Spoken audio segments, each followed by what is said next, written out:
Rain hammered the glass like bullets when Nadia Kessler realized the man sitting across from her wasn't just dangerous. He was the kind of danger that could erase people from existence without breaking a sweat. She'd served coffee to Wall Street sharks and tech billionaires, but Damien Seo Park made them all look like children playing dress-up. When she muttered a Korean curse under her breath, something crude about arrogant men who think the world bows at their feet, his eyes snapped to hers with the precision of a predator locking onto prey. Then he smiled. Not warm, not kind, fascinated. "Say it again," he whispered in perfect Korean, leaning close enough that she could smell expensive cologne and something darker underneath. "This time while looking at me." That's when Nadia understood she'd just cursed out a man who could buy her entire life with pocket change, or destroy it just as easily. If you want to see how a broke immigrant translator survives falling into the world of Manhattan's most feared underground king, stick around until the end, and drop a like and comment your city so I can see how far this story travels. The coffee shop on West 34th smelled like burnt espresso and broken dreams at 6 in the morning. Nadia Kessler moved behind the counter with the mechanical efficiency of someone who'd stopped thinking about what her hands were doing months ago. Grab cup. Write name. Pull shot. Steam milk. Smile like you mean it. Repeat until your feet go numb and your soul follows. She was 24 and looked 30 on bad days. The kind of tired that lived in your bones. Ghana felt like another lifetime now. Her mother's laugh. The compound in Accra, where aunties cooked groundnut soup and kids played football in red dirt. Nadia had left all of that behind for a graduate program in linguistics at Columbia, chasing the American dream everyone warned her was just marketing. Then Mom got sick. Stage 4. Pancreatic cancer doesn't care about dreams or student visas or how hard you work to get here. It just takes and takes until there's nothing left but hospital bills printed on paper that might as well be chains. $247,000. That's what grief cost in America. Nadia wore it like a second skin now, the weight of it pressing down every time she swiped her Metro card or opened her banking app or tried to remember what it felt like to sleep without anxiety sitting on her chest like a stone. "Tall vanilla latte for Rebecca," she called out, setting the cup on the pickup counter. A woman in yoga pants grabbed it without looking up from her phone. Didn't say thank you, didn't make eye contact. Nadia had become invisible here. Just another brown girl in a stained apron who existed to facilitate other people's mornings. Her shift ended at 2. Then she had exactly 90 minutes to get across town, shower in her shoebox apartment in Washington Heights, and transform into the version of herself that worked nights at Haneul, a high-end Korean-African fusion restaurant in Koreatown that charged $40 for bibimbap and $70 for jollof spiced short ribs. The tips were good. Good enough to keep the debt collectors from turning into repo men. Good enough to keep her phone on and the lights working and her dignity hanging by a thread. Barely. She clocked out at 2:07, grabbed her backpack, and stepped into October cold that cut through her jacket like spite. The subway was packed with the usual afternoon chaos. Students heading to late classes, delivery guys hauling insulated bags, tourists studying maps like they held the secrets of the universe. Nadia found a spot near the doors and pulled out her phone. 17 missed calls from a number she didn't recognize. Her stomach dropped. Debt collectors didn't call 17 times unless they were done being polite. She deleted the notifications without listening to the voicemails and shoved the phone back in her pocket. Whatever they wanted could wait until she had rent money. Or never. Never worked too. The one train lurched forward and Nadia closed her eyes, letting the rhythm of the tracks drown out everything else. Hanel occupied the ground floor of a sleek glass building on West 32nd, all black marble and soft lighting designed to make rich people feel like they were experiencing culture instead of just consuming it. Nadia arrived at 5:43, changed into the fitted black uniform that made her look more elegant than she felt, and tied her hair back tight enough to hurt. Chef Kim was already barking orders in the kitchen, his Busan accent thick enough to cut. Nadia had picked up Korean during undergrad, started with K-dramas to avoid studying, ended up fluent enough to dream in it. She also spoke Twi from her mother, Mandarin from a semester in Beijing, and enough Japanese to get by. Languages came easy. Everything else in life felt impossible. "Nadia, you're on Section 3 tonight," said Maya, the floor manager. She was Korean-American, early 30s, and had perfected the art of looking sympathetic while delivering bad news. "We've got a private party coming in at 7. High rollers. Be sharp." High rollers meant good tips. Good tips meant she could maybe, possibly, pay down a fraction of the interest accumulating on her mother's medical debt, like mold in a damp basement. Got it, Nadia said. The dinner rush started slow and built like a wave. Nadia moved between tables with practiced grace, translating menu items, recommending wine pairings she'd memorized from a laminated sheet in the back, smiling until her face ached. At 7:14, the private party arrived. Nadia was refilling water glasses at table 6 when the entire restaurant seemed to inhale and hold its breath. She looked up and saw them. 8 men in suits that probably cost more than her annual rent, moving through the space like they owned it. Maybe they did. In New York, money owned everything. But it was the man at the center who made her freeze. Tall. Maybe 6'2". Korean, late 20s or early 30s, with features that looked hand-carved by someone who understood symmetry and danger in equal measure. Black hair swept back from a face that could have sold luxury watches or started wars. He wore a charcoal suit with no tie. The kind of effortless formality that screamed old money and older power. Damien Seo Park. She didn't know his name yet, but she knew the type. The kind of man who looked at the world like it was a chessboard, and everyone else was a piece he hadn't decided to move yet. Maya appeared at her elbow, voice low and urgent. That's your section. Do not screw this up. Who is he? Someone you don't ask questions about. Maya's smile was tight. Just serve the food and keep your head down. Nadia approached the table with her server smile locked in place. Good evening, gentlemen. Welcome to Hanul. Can I start you off with drinks? Most of the men barely glanced at her, but Damien looked up and his eyes were dark enough to drown in. Not brown, black, obsidian.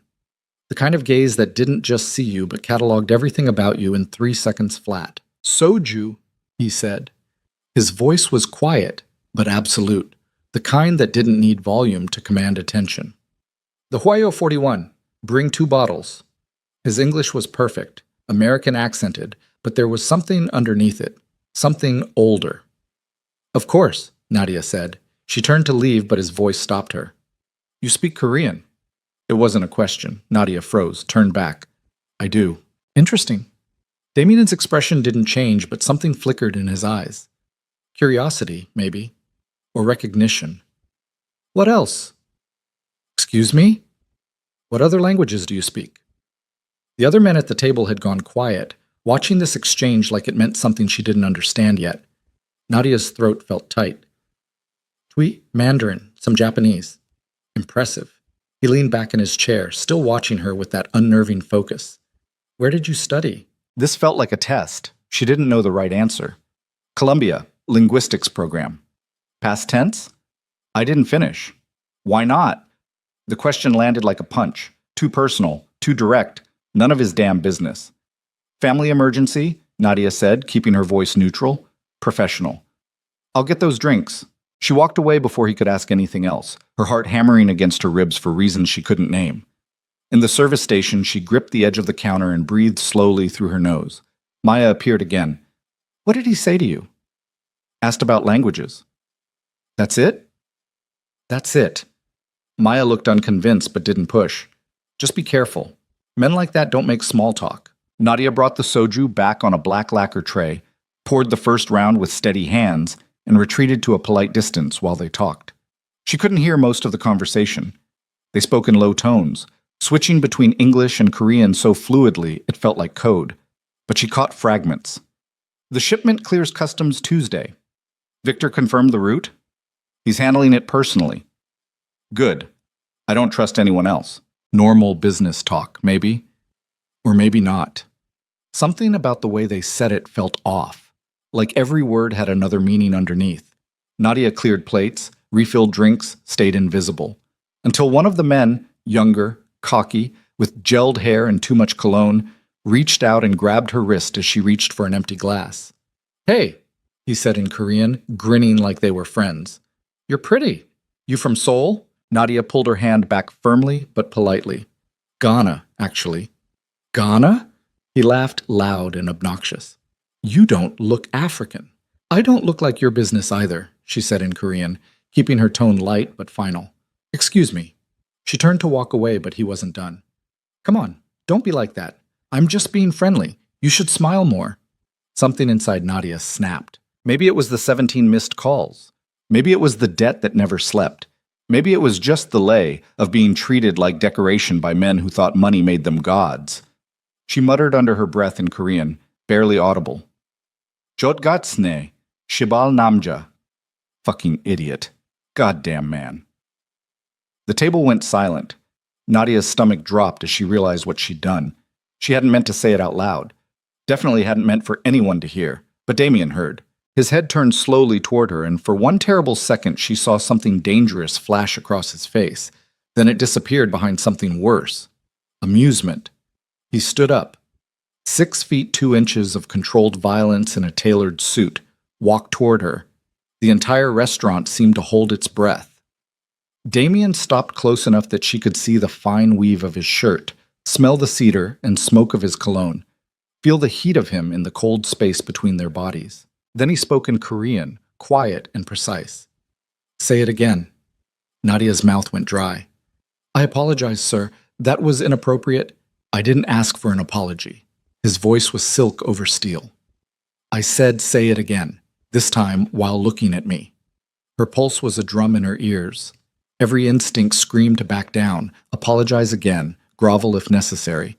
This man could get her fired with a word, could probably do worse. But something in his eyes, that dark, fascinated intensity, made her lift her chin instead. Jotgatsen, she repeated, meeting his gaze. Shibal Namja. Silence. Then Damien smiled. Not the polite smile of earlier. This one was real, sharp, delighted. Finally, he said in English, still looking at her like she was a puzzle he wanted to take apart. Someone with a spine. He reached into his jacket and pulled out a business card. Heavy stock, embossed lettering. He held it out. Come see me tomorrow, 10 a.m., Park Industries Tower. Nadia didn't take the card. I work mornings. Not anymore. You can't just, yes, I can. He pressed the card into her hand, his fingers warm against hers. 10 a.m. Don't be late. Then he walked back to his table like he hadn't just turned her world sideways. The rest of the dinner passed in a blur. The men finished their meal, paid in cash that probably equaled her monthly salary, and left without another word. The cologne guy avoided eye contact. Damien didn't look at her again, but she felt his attention anyway, like heat on her skin. Maya pulled her aside as soon as they were gone. What the hell was that? I have no idea. He gave you his card? Apparently. Nadia. Maya's voice dropped to something between fear and awe. Do you know who that was? Some rich businessman? That was Damien C.O. Park. His family owns half the commercial real estate in Koreatown. The other half they're in the process of acquiring. He runs Park Industries. So people don't just give him attitude and walk away. People who cross him tend to disappear isn't the right word, but they definitely stop being a problem. Nadia looked down at the card in her hand. Damien. SEO Park. CEO Park Industries. 2125550-147. No address, just a name and a number, printed in black on cream stock, so thick it felt like armor. I'm not going, Nadia said. The hell you're not. Maya, listen to me. Maya gripped her shoulders, eyes deadly serious. I don't know what just happened, but men like that don't invite people to meetings for fun. If he wants to see you, you go. You smile. You say yes, sir, and thank you, sir, and you don't ask questions. Understand? Nadia wanted to argue, wanted to throw the card away and pretend tonight never happened. But she thought about the 17 missed calls, the $247,000 sitting on her shoulders like chains, the life she'd put on hold because America turned grief into debt and debt into prison. Yeah, she said finally. I understand. Bichets. She didn't sleep that night. Just lay in her studio apartment staring at the water-stained ceiling, listening to her neighbor's TV through walls thin as promises. Her phone sat on the nightstand, dark and accusing. At 3 a.m., she finally gave in and Googled him. Damien C.O. Park. Hundreds of hits, Forbes articles, society page photos, business profiles that used words like visionary and ruthless in the same sentence. Park Industries owned commercial properties across Manhattan, Brooklyn, and Queens. Warehouses, office buildings, luxury apartments, restaurants, nightclubs. The empire was legitimate on paper, but the deeper she dug, the more she found gaps. Holdings registered to shell companies, associates with criminal records, rumors that never quite became news. One article from 3 years ago caught her eye. Park Industries' heir takes control after grandfather's death. Damien C.O. Park, 28, has assumed leadership of the Park family business empire following the death of founder Seo-jin Park. The elder Park, who immigrated from Seoul in 1972, built his fortune through real estate acquisitions and remains a controversial figure in New York's Korean business community. Sources close to the family suggest the transition has not been without conflict. The article continued, but the details got vague, carefully worded, the kind of vagueness that came from lawyers reading drafts.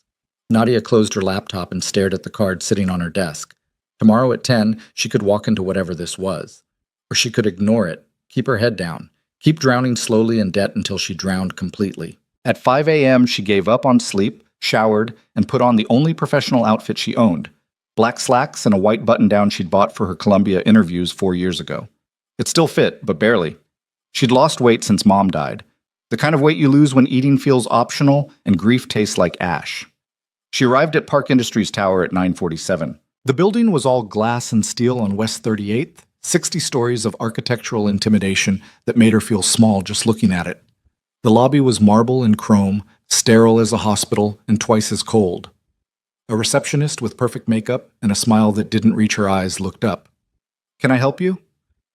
"I have a meeting with Mr. Park, 10 o'clock. "Name?" "Nadia Kessler." The woman typed something, paused, looked at Nadia with new interest that felt uncomfortable. "Take the elevator to the 60th floor. Someone will meet you." The elevator was glass on 3 sides. Nadia watched Manhattan shrink below her as she rose, the city spreading out like a map of everything she'd wanted and couldn't have. At 60 floors, the doors opened onto a reception area that looked like it cost more than her entire education. A man in a dark suit waited there, late 40s, Korean, with eyes that looked through you instead of at you. "Ms. Kessler, follow me." He led her down a hallway lined with art that probably had security alarms built into the frames, past offices with floor-to-ceiling windows that framed the city like a trophy. At the end of the hall, he opened a door and gestured her inside. "Mr. Park will be with you shortly." Then she was alone. The office was massive, corner view, Manhattan stretching in 3 directions like Damien owned it all.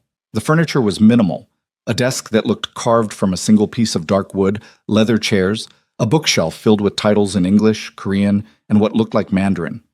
Nadia stood in the center of the room and tried not to panic. The door opened behind her. She turned. Damien walked in wearing charcoal slacks and a white shirt with the sleeves rolled to his elbows. No jacket, no tie. Somehow more intimidating without the armor of formal dress. "You came," he said. "You told me to." "Most people do what I tell them, but you're not most people, are you?" He moved to the window, looking out at the city. "Sit." Nadia sat. Damien didn't, just stood there with his back to her, hands in his pockets, silent. Finally, "Do you know why you're here?" "No. I need someone I can trust." "You don't know me." "I know enough." He turned to face her. Nadia Kessler, born in Accra, moved to New York at 19 on a student visa. Columbia Linguistics program. Withdrew in your 3rd year when your mother was diagnosed with pancreatic cancer. She died 16 months ago. You're currently $247,316 in medical debt, working 2 jobs to stay barely afloat, and nobody in your life has any idea how close you are to breaking. The blood drained from Nadia's face. "How? I know everything about everyone who interests me." His voice was matter-of-fact. Not cruel, not kind, just true. "You speak 4 languages fluently. You have perfect memory for detail. You're smart enough to get into an Ivy League program and stubborn enough to survive 2 years of watching someone you love die slowly. And last night, you called my associate a fucking idiot to his face in Korean because you forgot I was listening." "I'm sorry."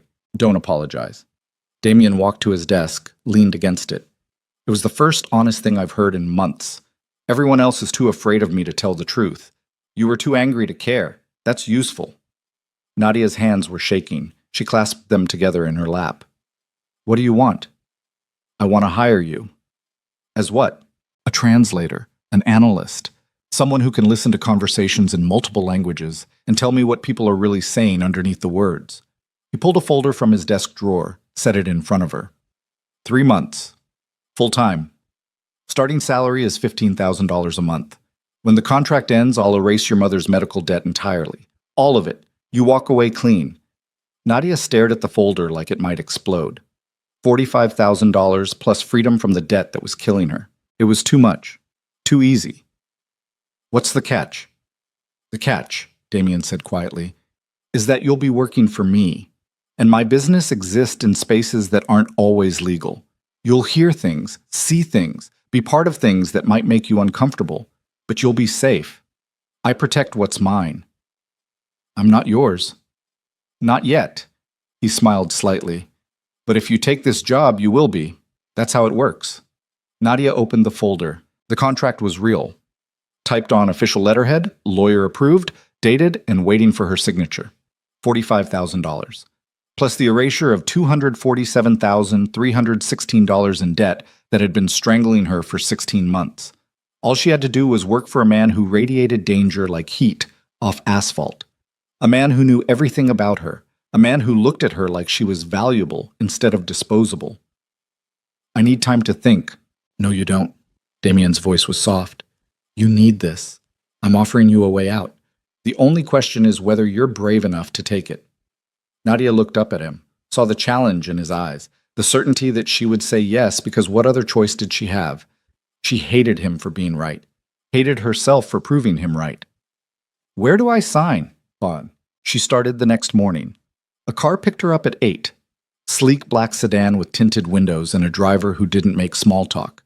He drove her to a building in Long Island City, industrial and anonymous, the kind of place you'd pass without noticing. Inside, it was different, clean, professional. Open floor plan with desks and computers and people moving with purpose. It looked like any tech startup except for the way everyone stopped talking when she walked in. Damien's assistant, the same man from yesterday, led her to a private office. Windowless, secure. You'll work here, he said. Your job is to translate and analyze any communication Mr. Park provides. Audio files, written documents, intercepted messages.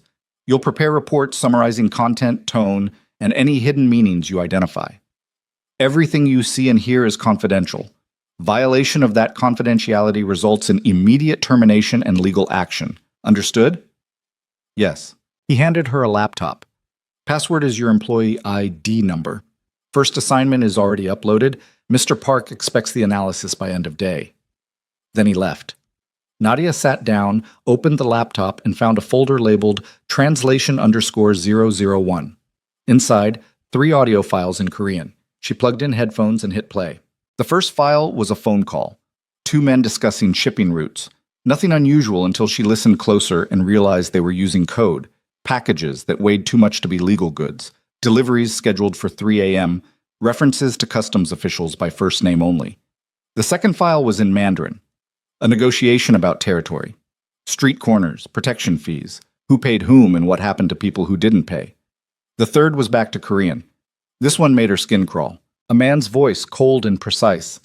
The girl saw too much. Handle it quietly. Another voice. Consider it done.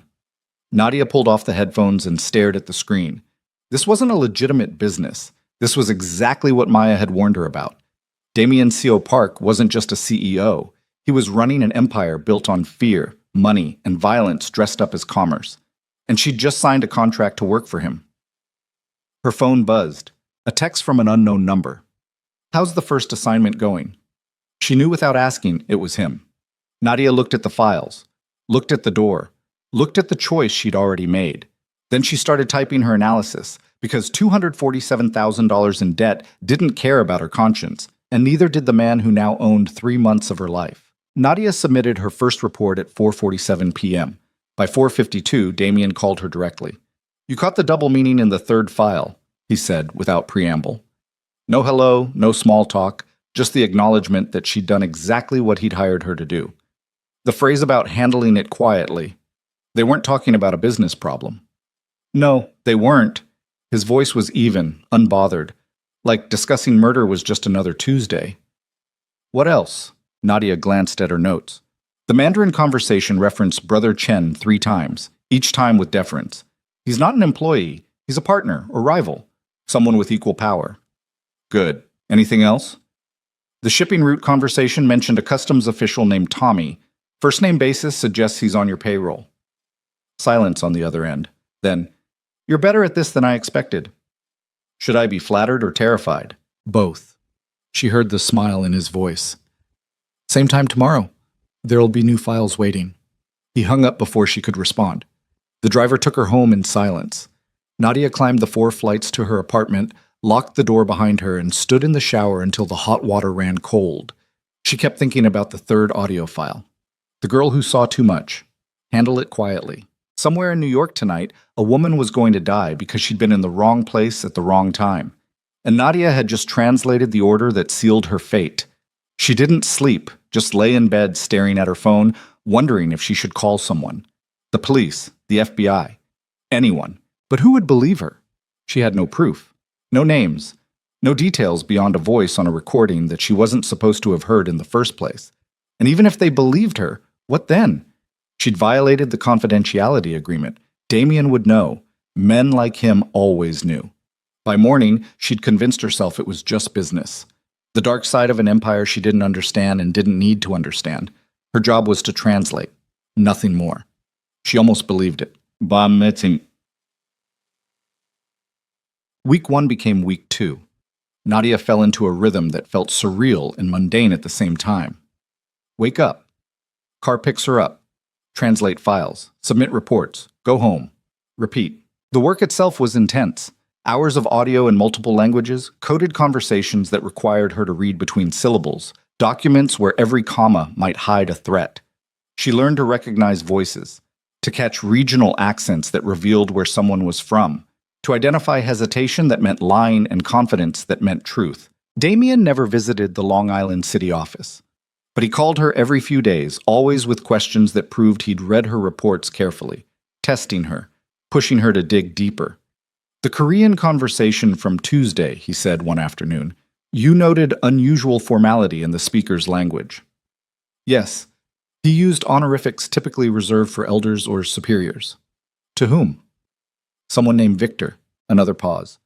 What's your impression of Victor based on how people talk to him? Nadia thought about it. Feared, respected, close to you in the hierarchy, maybe closer. He's my second in command. Damien's tone shifted slightly. We grew up together. He's family. You sound uncertain about that. I didn't ask for psychological analysis. You asked for my impression. That's what I'm giving you. He laughed, short and sharp. Fair enough. Keep doing what you're doing. The money hit her account every Friday. $15,000, minus taxes, direct deposit like clockwork. Nadia watched her bank balance climb from double digits to numbers that made her dizzy. For the first time in 16 months, she could breathe. She paid off 3 credit cards, sent money to her cousin in Ghana who'd helped with funeral expenses, bought groceries without calculating every dollar. Small things that felt monumental. But the debt was still there, still massive, still crushing. $247,000 didn't disappear in 2 weeks. On day 16, everything changed. Nadia arrived at the office to find a different assignment waiting. Not audio files this time. A physical package on her desk, manila envelope, sealed, with her name written in sharp black ink. Inside, a stack of photographs. The first showed 2 men in conversation outside a restaurant in Flushing. One was Korean, late 50s, wearing an expensive suit. The other was younger, white, casual clothes. They weren't touching, but their body language suggested familiarity. The second photo, same 2 men, different location, a parking garage this time. Money changing hands. The third, the older Korean man entering a building Nadia recognized from her research. Park Industries headquarters. Her phone rang. Damien, you got the package, he said. Yes. The older man is named Jin Park, my uncle, my father's younger brother. Nadia waited. He's stealing from me. Has been for 6 months. Using Park Industries resources to run side deals, skimming profits, building his own network inside my organization. Why are you telling me this? Because I need you to prove it. There's a USB drive in the envelope, contains recordings of phone calls between Jin and his associates, all in Korean, some in English.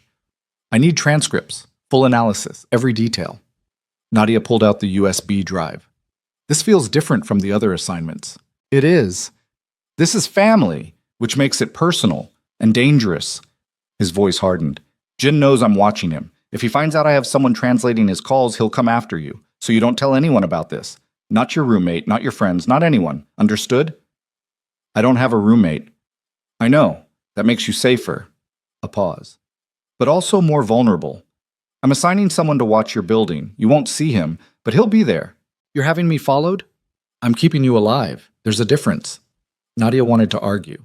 Wanted to tell him she hadn't signed up for this level of involvement in whatever family war he was fighting, but $15,000 a month said otherwise.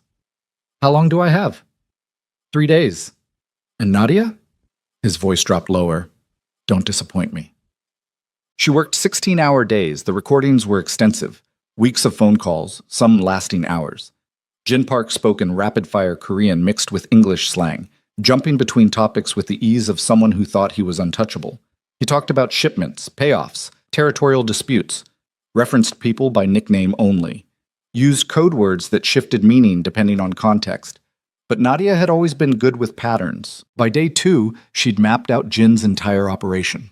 He was running protection rackets in Flushing and Bayside, using Park Industries trucks to move black market goods, and paying off NYPD officers in 3 precincts. The amounts were staggering, hundreds of thousands of dollars flowing through accounts that should have been flagged years ago. What made it worse was how he talked about Damien. My nephew thinks he is so smart, Jin said in one recording, laughing. Building his little empire with rules and structure. He's weak. Our father would be ashamed. This business needs strength, not morality. Another call, different associate. Damien won't last, too soft, too American. When the time comes, we'll remove him and take what should have been mine from the beginning. Nadia listened to that part 3 times. Remove him. Not compete with him, not undermine him. Remove him. Jin was planning a coup. She finished the transcripts at 2 a.m. on day 3, eyes burning and hands shaking from too much coffee and not enough sleep. The analysis ran 43 pages, detailed breakdown of Jin's network, his revenue streams, his associates, and most damning, his timeline. He was planning to move against Damien within the month. Nadia encrypted the file, uploaded it to the secure server, and sent Damien a single text. It's done. Her phone rang 30 seconds later. I'm outside your building, Damien said. Come down. It's 2 a.m. I know what time it is. Come down. She pulled on shoes and a jacket, took the stairs because the elevator sounded like a dying animal after midnight, and stepped out onto the street. A black Mercedes was parked at the corner. The back door opened.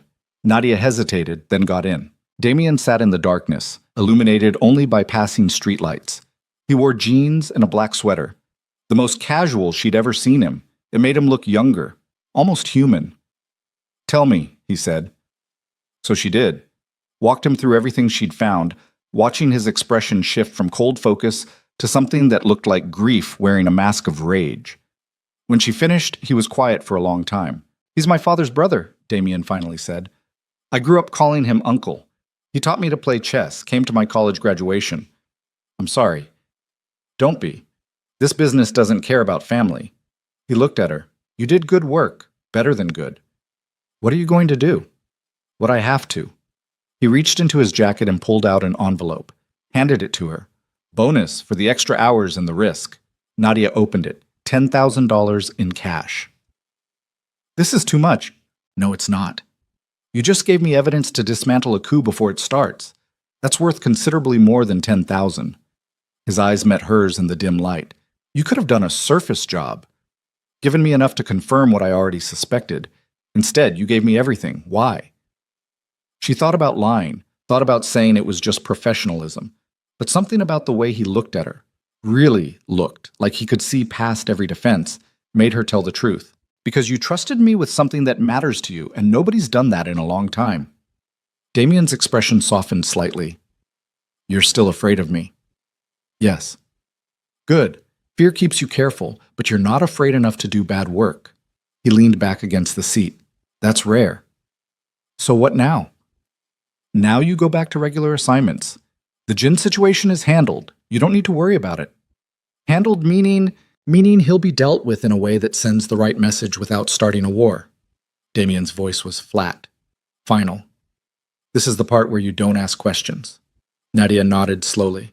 They sat in silence for a moment, the city humming around them through tinted windows. Can I ask you something? She said. Depends on the question. Why do you do this? You're rich enough to do anything. Be anyone.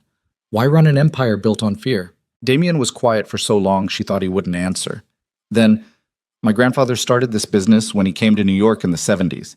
He was a poor immigrant who spoke broken English and got spit on by people who thought Koreans were taking their jobs.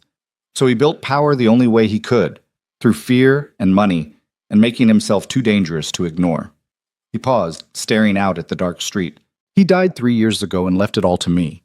Not my father, not my uncle, me. Because he thought I was strong enough to keep it going. His jaw tightened, but I don't want to run it the way he did. All violence and chaos. I'm trying to build something different, something that protects people instead of destroying them. Legitimate businesses, real estate that houses immigrants instead of exploiting them, an empire that doesn't require fear to function. Does it work? Sometimes. Other times I have to remind people why they should be afraid. He looked at her.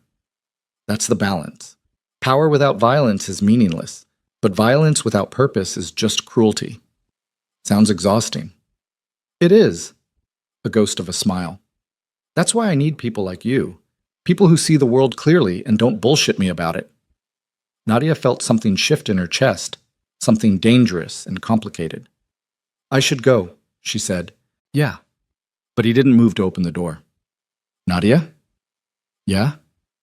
Thank you for the work, for being honest, for not running when you saw what this really was. She met his eyes. I'm still deciding if staying was smart or stupid. Let me know when you figure it out. She got out of the car and walked back into her building, feeling his gaze on her back until the door closed. Upstairs, she locked herself in and counted the $10,000 twice, then hid it in the freezer behind frozen vegetables she never ate. Only then did she let herself think about the way Damien had looked at her, like she mattered, like she was dangerous, like maybe he was deciding the same thing she was, whether this was smart or stupid or something else entirely. The next morning, Nadia arrived at the office to find chaos. People spoke in hushed, urgent tones. Someone was crying in the bathroom. The usually calm space felt electric with tension. Damien's assistant appeared at her office door, face grim. Conference room, now! Nadia followed him down the hall to a glass-walled room where 10 people sat around a table. She recognized some faces from the office. Others were new. Damien stood at the head of the table, wearing a black suit and an expression that could freeze blood. Sit, he said. She sat. He waited until the room was completely silent before speaking. Jin Park is dead. Someone gasped. Nadia's stomach dropped. Last night around 4 a.m., he was killed in his home in Flushing, single gunshot to the head. Professional job. Made to look like a robbery, but we all know what it really was. Damien's voice was ice. The NYPD is calling it a home invasion. I'm calling it a message. From who? Someone asked. That's what we're going to find out. Damien's eyes swept the room. Jin was planning to move against me. Some of you knew that. Most didn't. What matters now is that someone else made the first move. Someone inside our organization who knew about Jin's plans and decided to eliminate him before I could. The room was silent. I didn't order this, Damien continued, which means someone acted without my authority. Someone in this room, or someone close to someone in this room, thought they were doing me a favor. They weren't. His gaze landed on a man Nadia didn't recognize. Korean, early 30s, wearing an expensive suit and a carefully neutral expression. Victor. Had to be. The way people watched him, the way Damien looked at him. Victor, Damien said quietly. Do you have something to say? Victor leaned back in his chair, completely relaxed. I had nothing to do with Jin's death, but I won't pretend to be sorry he's gone. He was a cancer. That wasn't your call to make. Then whose call was it? Yours? Victor's voice remained calm, but something sharp flickered beneath it. You've been investigating Jin for months. Had someone... His eyes flicked briefly to Nadia, translating his conversations, building a case. What were you planning to do? File a report? This isn't corporate America, Damien. This is the life your grandfather built. The life we all live. Jin was a threat. Threats get eliminated. Not without my approval. Maybe that's the problem. Victor stood up slowly. You're so busy trying to make this empire legitimate that you forgot what keeps it standing. Fear, power, the willingness to do what needs to be done. Jin understood that. Your grandfather understood that. But you? He shook his head. You're trying to be something you're not. The room held its breath. Damien's expression didn't change, but Nadia saw his hands tighten slightly at his sides. Get out, Damien said quietly. Excuse me? You heard me? Get out of this building, out of this organization. You're done. Victor laughed, cold and sharp. You can't fire me. We built this together. I'm not firing you. I'm removing you. There's a difference. Damien's voice was silk over steel. You have 24 hours to transfer all your holdings back to Park Industries. After that, anything you still control becomes hostile territory, and you know how I handle hostile territory. For the first time, Victor's composure cracked. You're making a mistake. The only mistake I made was trusting you longer than I should have. Damien stepped closer. You killed Jin to force my hand, to make me look weak, to prove I can't control my own organization. But all you've proven is that you value your ego more than loyalty. Loyalty. Victor's voice rose. I've been loyal to this family since we were kids. I've bled for this empire, killed for it. While you were at Harvard learning economics, I was in the streets keeping your grandfather's legacy alive. And I appreciate that. But appreciation doesn't buy you the right to commit murder without my authority. They stared at each other, years of friendship and shared history crackling between them like broken glass. Victor smiled, slow and dangerous. Fine. You want me gone? I'm gone. But you better hope your new moral compass, he gestured vaguely at the room, keeps you alive. Because the people we deal with don't care about rules or structure or whatever fantasy you're building. They care about strength, and you just showed them weakness. He walked out. The door closed behind him with a soft click that sounded like a gunshot. Nobody moved. Damien stood perfectly still for 3 seconds. Then he turned to the rest of the table. Meeting's over. Get back to work. People scattered like startled birds. Nadia started to leave, but Damien's voice stopped her. Not you. Stay. The room emptied until it was just the two of them in glass walls that suddenly felt too transparent. I need you to do something for me, Damien said. Okay. Victor's going to retaliate. I don't know when or how, but it's coming. He knows too much about our operations, about our people, about... He paused. About you. Cold fear trickled down Nadia's spine. What do you mean? He knows I trust you, that I've been using you for sensitive translations. That makes you a target. Damien moved to the window, looking out at the city. I'm moving you out of this office. You'll work from a secure location, different every day. My people will drive you, stay with you, make sure Victor can't get to you. You're putting me in protective custody? I'm keeping you alive. This wasn't part of the deal. The deal changed the moment you became valuable to me. He turned to face her. Do you understand what that means? That I'm a pawn in whatever game you're playing? That you're someone I'll protect? His voice was fierce. Victor can come after me, my businesses, my territories. But he touches you and I'll burn his entire world down. That's not a threat. That's a promise.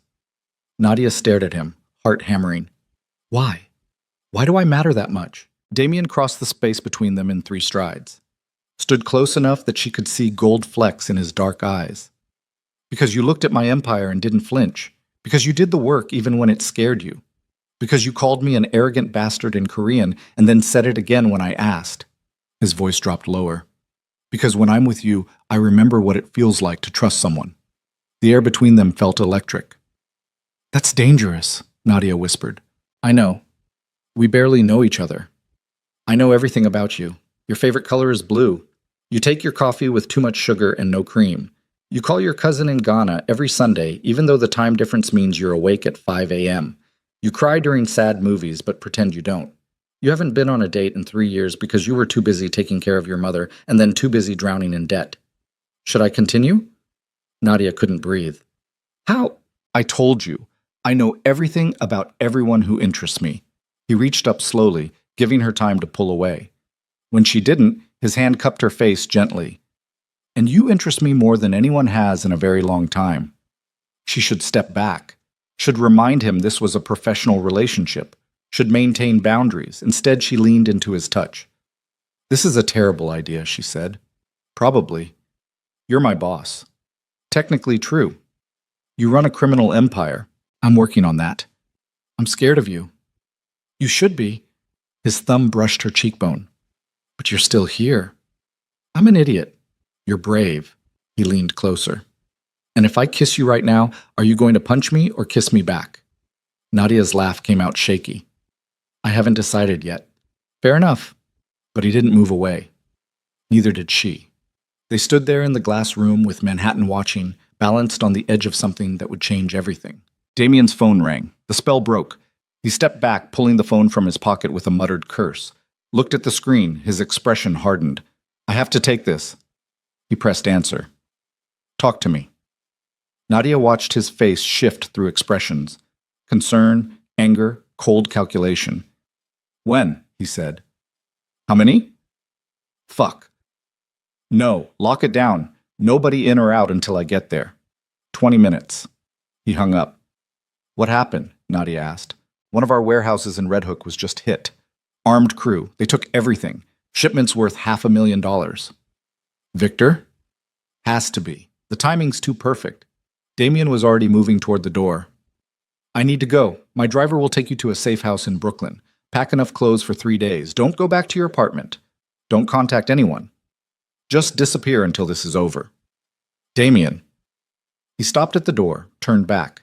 I will keep you safe, he said. No matter what it costs. You have my word. Then he was gone. Nadia stood alone in the conference room, her reflection staring back at her from glass walls. 20 minutes ago, she'd been a translator. Now she was the thing a dangerous man had promised to protect. And Victor, a man who killed without hesitation and smiled while doing it, knew exactly who she was. Her phone buzzed. Unknown number. She opened the text. You should have stayed invisible.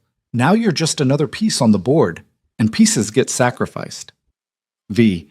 Nadia's hands shook so hard she nearly dropped the phone. Outside the window, New York glittered indifferently. And somewhere in that vast city, Victor was planning his next move.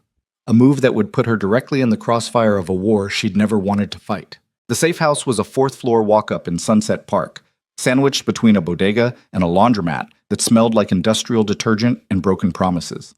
Damien's driver, a silent brick of a man who introduced himself only as Chen, carried her single duffel bag up the stairs and swept the apartment with practiced efficiency before handing her a burner phone. Mr. Park will call you on this, Chen said.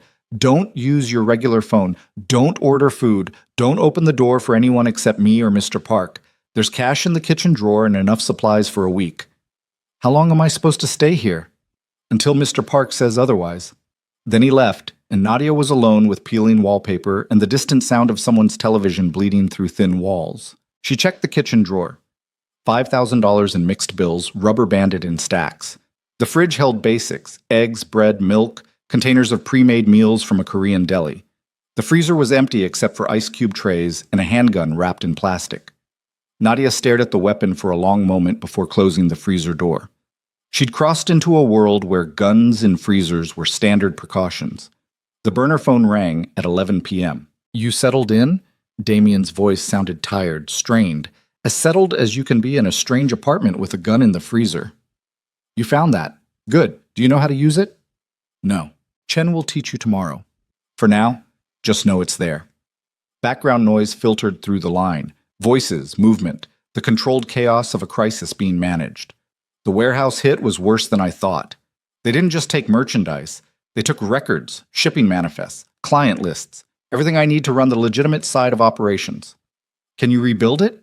Eventually. But Victor knows what he took. He's going to use it as leverage. Either I give him back his position and authority, or he releases everything to my competitors. Maybe law enforcement. What are you going to do? What I should have done months ago. His voice hardened. I'm going to dismantle his network piece by piece until there's nothing left for him to leverage. That sounds like a war. It is. A pause. I'm sorry you're caught in this. You warned me the job was dangerous. I didn't warn you it would be this dangerous, that you'd end up hiding in a safe house because my oldest friend decided you were a vulnerability worth exploiting. He exhaled slowly. If you want out, I'll arrange it. New identity, new city, clean break. You'd lose the debt forgiveness, but you'd be alive. Nadia thought about it, really thought about it. She could run, disappear, start over somewhere Victor couldn't find her. But that meant leaving Damien to fight this war alone. It meant abandoning the first person in years who'd looked at her and seen value instead of labor. I'm not running, she said. Nadia, you said you'd protect me. I'm choosing to trust that. She sat down on the worn couch, tucking her legs beneath her. Besides, you need me. I'm the only one who can translate Victor's communications once you intercept them. That's not your responsibility. You made it my responsibility when you hired me. She paused. And when you told me I mattered. Silence on the other end. Then quietly, you do matter. More than you should. Meaning I can't think clearly when I think about you in danger, and I need to think clearly right now. Something warm and terrifying bloomed in Nadia's chest. Then don't think about me. Think about Victor. Think about winning. I'll still be here when it's over. Promise me. Promise you what? That you'll be here when it's over. Nadia closed her eyes. I promise. Get some sleep. Chen will be back at 8. He hung up before she could respond. She stared at the burner phone for a long time, then set it on the coffee table and tried to sleep on a couch that smelled like other people's cigarettes. Chen taught her to shoot in the basement of an abandoned warehouse in Greenpoint. Grip firm, but not rigid, he said, adjusting her hands on the Glock 19. Stance wide, elbows slightly bent. Breathe out when you squeeze the trigger. The gun felt heavy, foreign, like holding death in her hands. I don't want to kill anyone, Nadia said. Then aim for center mass and hope they reconsider their life choices. Chen stepped back. Fire when ready. She squeezed the trigger. The recoil shocked her, sent her stumbling back a step. The bullet hit the target 2 feet to the left of where she'd aimed. Again, Chen said. She fired until her hand shook and her ears rang despite the protection. By the end of an hour, she could hit the target consistently. Not accurately, but consistently. You won't win any competitions, Chen said as they packed up. But you might survive. Inspiring. I don't do inspiration. I do survival. He handed her the gun and an extra magazine. Keep this with you, always. Victor's people are looking for you. How do you know? Because Mr. Park's people are looking for them. And we're hearing chatter, questions being asked in the wrong neighborhoods, money being offered for information. Chen's expression remained neutral, but his voice carried an edge. Victor wants you badly enough to make noise. That's dangerous. They drove back to Sunset Park in silence. Nadia spent the afternoon translating new files Damien had sent, intercepted calls between Victor and his remaining associates. The conversations were careful, coded, but she could read the desperation underneath. Victor was bleeding resources. Damien had frozen accounts, seized properties, turned allies into enemies with strategic pressure. The coup was collapsing faster than Victor had anticipated, but desperate men were dangerous men. Nadia sent her analysis to Damien with a warning. Victor's running out of options. That makes him unpredictable. His response came immediately. I know, stay alert. Chen's outside if you need anything. She looked out the window. Chen's car was parked across the street, engine off, the man himself barely visible through tinted windows. A guard dog with a concealed carry permit. The thought should have been comforting. Instead, it just reminded her how completely her life had changed in 6 weeks. Day 4 in the safe house. Nadia woke to someone pounding on the door. She grabbed the gun from under her pillow, Chen's orders, and moved to the peephole. A woman stood in the hallway. Korean, mid-30s, wearing delivery uniform, and holding a bag from a local restaurant. Delivery for Kessler, the woman called. Nadia hadn't ordered food. She backed away from the door slowly, phone already in her hand. The pounding came again, harder. I know you're in there. Mr. Park sent food. Open up. Nadia texted Chen. Someone at the door claiming to have delivery from Damien. The response was instant. Don't open it. On my way up. Footsteps thundered up the stairs. The woman outside stopped knocking. Then, last chance. Nadia heard something scrape against the lock. She raised the gun with trembling hands, safety off like Chen had taught her, aimed at the door. The lock clicked. The door started to open. Nadia's finger tightened on the trigger. Chen appeared in the doorway, gun drawn, the delivery woman on her knees in the hallway with her hands zip-tied behind her back. Clear, Chen said. Nadia lowered her weapon, heart slamming against her ribs so hard it hurt. Chen dragged the woman inside and kicked the door shut. Who sent you? The woman spat on the floor, said nothing. Chen sighed, pulled out his phone, and made a call. We have a problem. Yeah, at the Sunset Park location. Victor's people. Understood. He hung up, looked at Nadia. Pack your things. We're moving you. Where? Somewhere Victor can't find you. 20 minutes later, Nadia was in a different car with a different driver heading toward Manhattan. Chen followed in a second vehicle. They took surface streets, doubled back 3 times, used routes that made no sense until Nadia realized they were checking for tails. The new safe house was in Tribeca, a luxury apartment building with doormen and security cameras and the kind of rent that made her old studio look like a cardboard box. The apartment itself was sterile. Modern furniture that looked expensive and felt impersonal. Floor-to-ceiling windows overlooking the Hudson River. A kitchen that had never been used for actual cooking. Mr. Park owns the building, the new driver explained. You'll be safe here. Nadia wanted to believe that. She unpacked her duffel in a bedroom larger than her entire Washington Heights apartment, then sat on the bed and tried to remember what normal felt like. The burner phone rang. Not Damien this time. Unknown number. She almost didn't answer, but curiosity won. Hello? Nadia Kessler. Victor's voice was smooth, cultured, terrifying in its calmness. We haven't been formally introduced. I know who you are. Good. That saves time. She heard him smile. I wanted to congratulate you on evading my associates. Not many people manage that. What do you want? To make you an offer. A better offer than Damien's giving you. I'm not interested. You haven't heard it yet. Papers rustled in the background. I know about your debt. $247,316 in medical bills. Damien promised to clear it if you work for him for 3 months. I'll clear it today, right now, plus another $100,000 as a signing bonus. All you have to do is walk away. Nadia's breath caught. Walk away from what? From Damien, from his organization, from this war you didn't ask to be part of. Victor's tone remained pleasant, reasonable. You're a translator, Nadia, not a soldier. You don't belong in this world. Take my money, disappear, and live the life you were supposed to live before my old friend dragged you into his mess. And if I say no, then you become a casualty. Not because I want to hurt you, I don't, but because you're valuable to Damien, and the fastest way to break him is to take away the things he values. The threat hung in the air like smoke. You're going to kill me, Nadia said flatly. Only if you force me to. I'd much rather pay you. He paused. Think about it. Your mother died drowning in debt because American healthcare is predatory. You've spent 2 years being crushed by the weight of her death. I'm offering you freedom, real freedom, not the conditional servitude Damien's selling. He's not. Yes, he is. You work for him or you drown. That's not freedom. That's just a prettier cage. Victor's voice softened. I'm not your enemy, Nadia. I'm trying to save you from a man who's too broken to see he's destroying everything he touches. You killed his uncle. I removed a threat to the organization, something Damien should have done months ago but was too weak to execute. That's the difference between us. I do what needs to be done. He agonizes over morality while the empire burns. If you're so capable, why do you need me to walk away? Victor laughed. Because you're his weakness, and I prefer to win clean. So, do we have a deal? Nadia's hand tightened on the phone. $347,316. Today. Proof of payment before I agree to anything.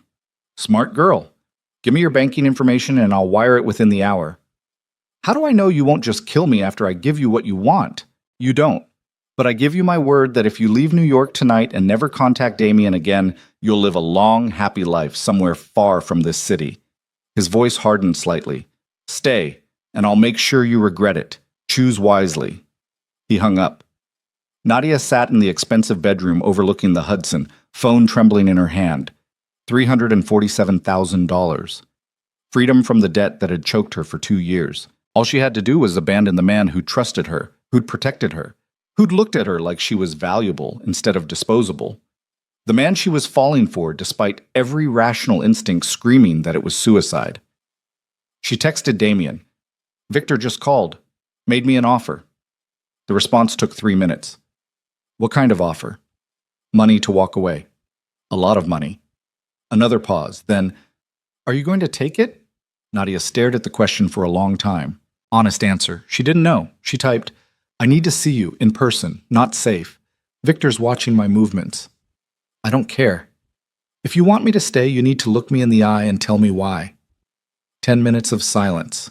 Then, rooftop garden at 345 West Broadway. Midnight. Come alone. Anna. The building was one of Damien's properties. Residential tower with luxury condos and amenities that included a private rooftop garden.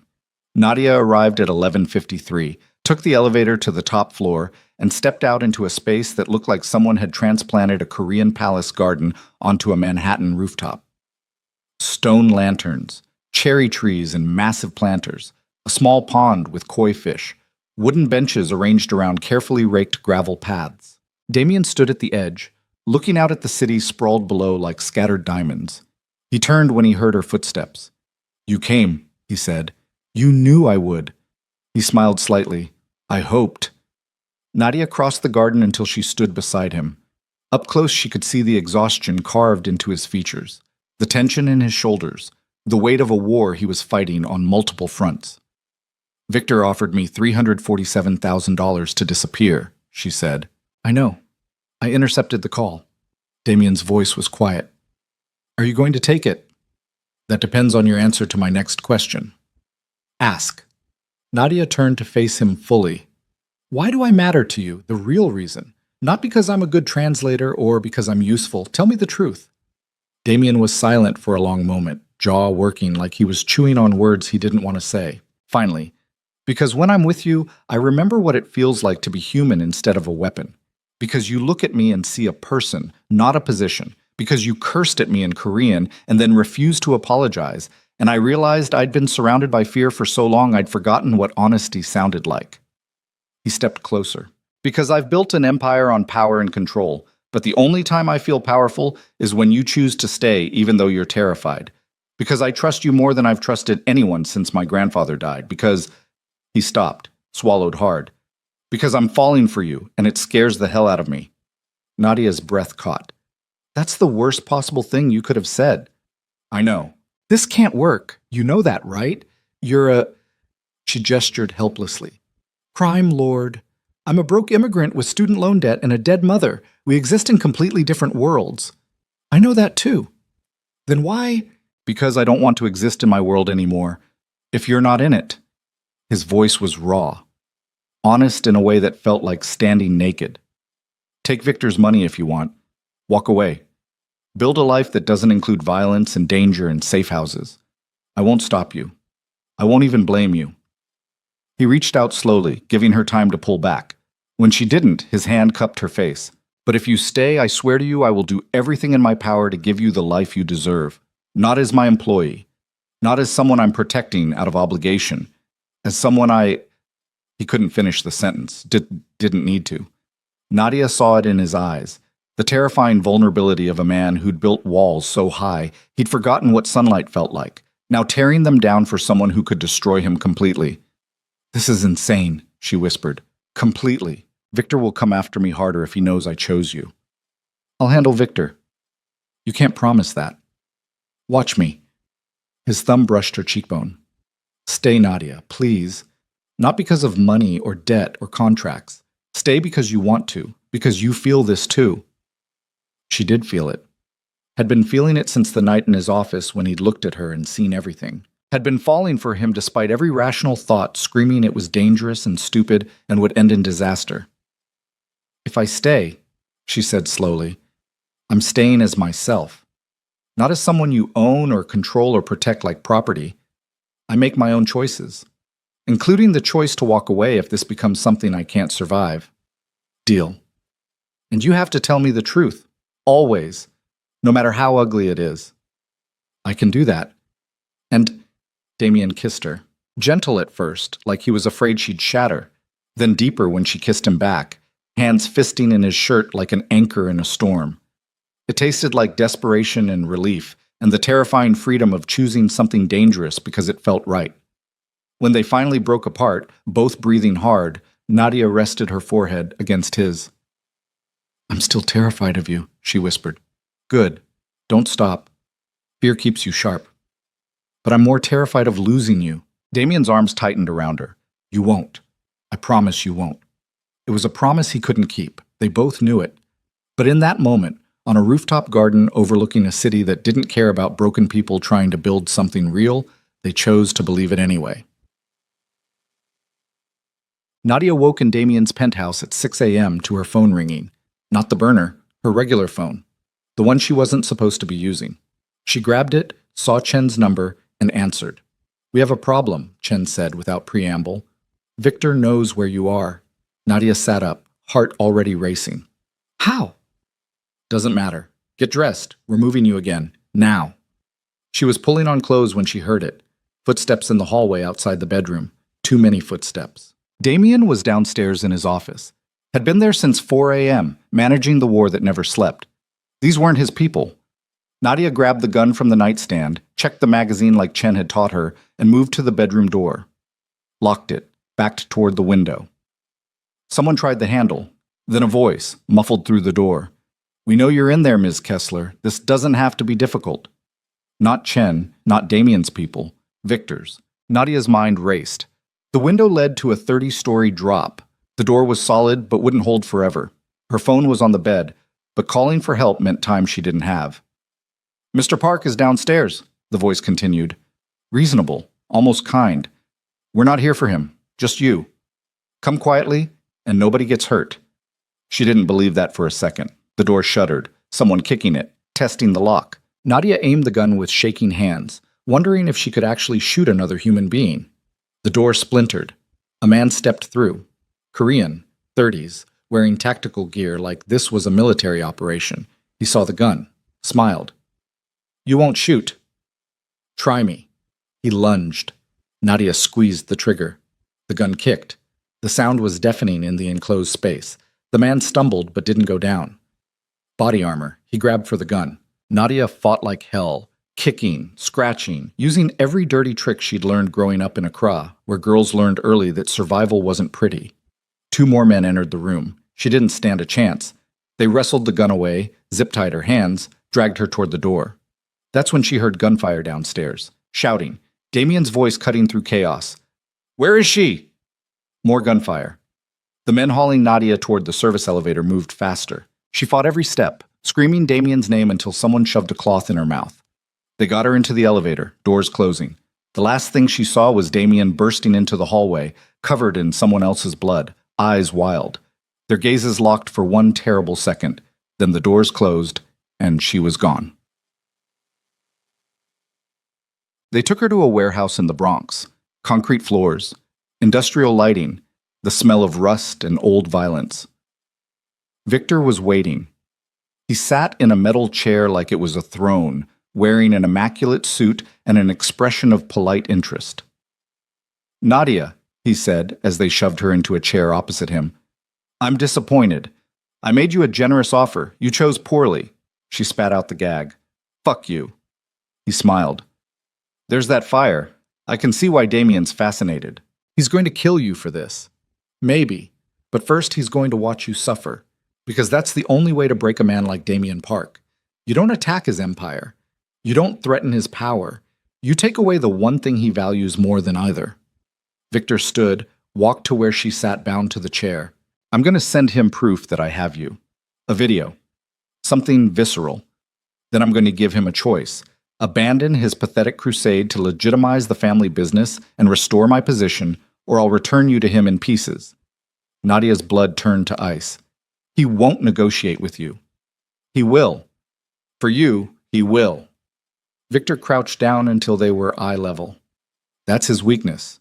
He cares. And caring in this business is a death sentence. He pulled out a phone, set it up on a tripod, started recording. "Any last words for your savior?" Nadia thought about begging, thought about crying, thought about giving Victor the satisfaction of breaking her. Instead, she looked directly into the camera and spoke in Korean, clear and deliberate. "Damien, whatever he does to me, don't give him what he wants. Finish this. Win. I chose to stay knowing the risks. Don't let my choice be for nothing." Victor's expression flickered. How noble. He gestured to his men. "Make sure he understands what happens to people who defy me. But keep her alive. She's only valuable breathing."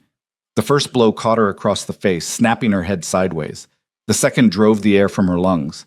Nadia stopped counting after 5, focusing instead on staying conscious, on breathing through the pain, on not giving them the screams they wanted. She thought about Damien, about the way he'd looked at her on the rooftop garden like she was the answer to a question he'd been asking his whole life, about the promise she'd made to be there when the war was over. She held on to that as the world dissolved into pain and darkness. Held on to it like an anchor, like hope, like the only thing worth surviving for. Damien watched the video 3 times before his hand stopped shaking enough to set the phone down. Nadia's face filled the screen. Split lip, bruising already darkening her left cheekbone, blood trickling from her nose. But her eyes were clear, defiant. Even zip-tied to a chair in a warehouse somewhere in his city, she looked at the camera like she was staring down death itself. Then she spoke in Korean, her voice steady, despite the tremor underneath. Damien, whatever he does to me, don't give him what he wants. Finish this. Win. I chose to stay knowing the risks. Don't let my choice be for nothing. The video cut to Victor's face, calm, smiling. You have 24 hours, Victor said. Restore my position, my territory, my authority. Publicly acknowledge that you were wrong to remove me. Transfer $50 million in operational funds as restitution. Do all of this, and I'll return your translator mostly intact. He leaned closer to the camera. Refuse, and I'll send her back to you in pieces, starting with her fingers. 1 every hour until you comply. The choice is yours, old friend. Power or love, empire or girl. Choose wisely. The screen went black. Chen stood in the doorway of Damien's office, expressionless but radiating controlled fury. We're tracking the video's metadata. Should have a location within the hour. Won't matter. Damien's voice was ice. Victor's not stupid enough to keep her where he sent the video. He's already moved her. Then what do we do? Damien looked at his oldest lieutenant, saw the question underneath the question. Do we give Victor what he wants? Do we trade the empire for one woman? We find her, Damien said quietly, and then we burn Victor's world to ash. The location came through 47 minutes later, not from the video metadata, from someone Chen had paid $30,000 to betray Victor's confidence. A meat processing plant in Hunts Point, abandoned for 2 years but still connected to the power grid, perfect for the kind of work that required privacy and soundproofing. Damien assembled his response team in the basement of a Park Industries property in Chelsea. 15 men, all of them veterans of the family business, all of them loyal, all of them armed. Victor's expecting a frontal assault, Damien said, spreading a blueprint of the facility across a table. He'll have shooters on the roof, reinforced positions at every entrance, probably explosives rigged to the main doors. We go in loud. Nadia dies in the crossfire. So what's the play? Asked Marcus, a former Marine who'd been with the organization for 6 years. We give him what he's expecting, but not where he's expecting it. Damien traced a line on the blueprint. There's a drainage tunnel that runs underneath the facility. City maintenance access. It'll take us directly into the basement. Chen leads the main assault on the front entrance. Maximum noise, maximum chaos. While Victor's focused on that, I take a small team through the tunnel. That's a kill zone if they're waiting, Marcus said. They won't be. Victor thinks I'm too smart to risk a tunnel assault, which is exactly why we're doing it. Chen frowned. You're betting your life on a guess. I'm betting Nadia's life on knowing Victor better than he knows himself. Damien's voice was steel. He wants me to suffer. That means he'll keep her alive and visible, somewhere he can control the situation. Probably the main floor, ground level, easy access for cameras, for witnesses, for making sure I see exactly what he's doing to her. And if you're wrong, then I die trying to get her back. Damien met Chen's eyes. I need you to trust me on this. Chen was quiet for a long moment. Then he nodded. When do we move? 1 hour. Gives Victor time to get comfortable, to think he's won. Nadia woke to the sensation of cold water hitting her face. She gasped, choked, tried to move and realized her hands were still bound. Different chair now, metal, bolted to the floor. Her ribs screamed where they'd kicked her. Her right eye was swollen, nearly shut. Every breath felt like swallowing glass. Welcome back. Victor crouched in front of her, immaculate as ever, despite the warehouse setting. I was beginning to think my men had been too enthusiastic. You've been unconscious for 2 hours. Nadia spat blood at his feet. Fuck you. So articulate. He stood pulling a phone from his pocket. I sent Damien a video of our time together. He hasn't responded yet. I'm disappointed. I expected immediate capitulation. You don't know him at all, do you? I know him better than anyone. We grew up together, built this empire together. I know exactly how he thinks. Then you know he's coming for you. Nadia's voice was raw but steady. And when he gets here, you're going to regret every second of this. Victor's smile faded. He's one man. I have 20 soldiers in this building and another 50 in reserve.